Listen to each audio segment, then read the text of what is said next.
Kituo cha kukuza na kulea vipaji Buguruni Youth Center kimeendelea na mazoezi yake kwenye uwanja wa shule ya msingi Buguruni. Aidha, kocha mkuu wa kituo hicho alikuwa na haya ya kusema.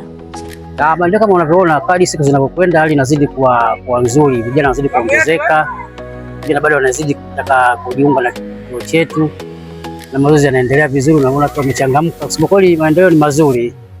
Nashukuru Mungu.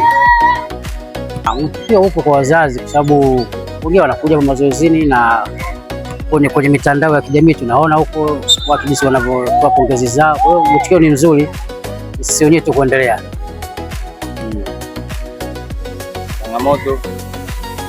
Changamoto zile tunasema siku zote vifaa tu, tupate sare za vijana, tuna t-shirt tupate sare, tupate vifaa.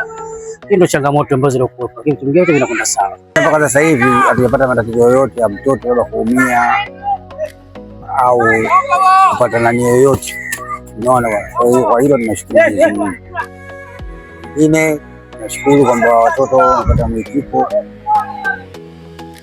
Watoto wameitika kama unavyoona leo siku ya Jumapili tumepata watoto takriban karibu 40. Kwa tunashukuru Mwenyezi Mungu kwa hilo. Kwanza jinsi ilivyoonekana kujua watu wengi tumewatoa sana na nini mtaani. Kwa hiyo watu wengi walikuwa watumii sana mpira wa gozi.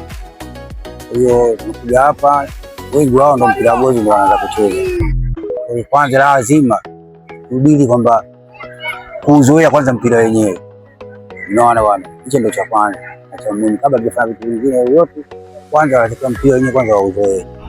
Sio zoea mpira wenyewe basi tuendelee na mambo mengine.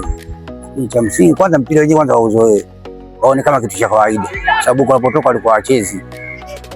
Kama ujuavyo, vipaji vinahitaji mwendelezo, na kwa Buguruni Youth Center pia wana riziki wao. Kwa majina anaitwa Adamu Haruna Athumani, mchezaji wa Buguruni Youth Center. Mazoezi ya Buguruni Center unaonaje? Mazoezi ya Buguruni Center naona hapo vizuri. Yanaendelea vizuri.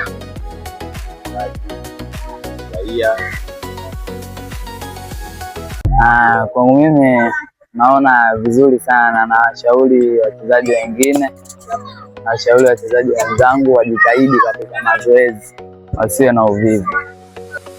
Kama ulivyo msemo wa wahenga, mchawi mpe mwanao akulelee, ndivyo ilivyo kwa walimu waliobobea kwenye malezi ya mpira kwenye kituo hiki. Usiache kusubscribe, kulike na kucomment kwenye YouTube channel yetu BYC TV, tukue pamoja. Naitwa Doto Rashidi, unaangalia BYC TV. My name is Fahad Afif as a coach. You are watching BYC TV. Omar Mbaraka Mboze, mwalimu wa BYC. You are watching BYC TV. You are watching BYC TV, tukue pamoja. Agama Boy de Kadu, you are watching BYC TV, Buguruni Youth Center. Chee!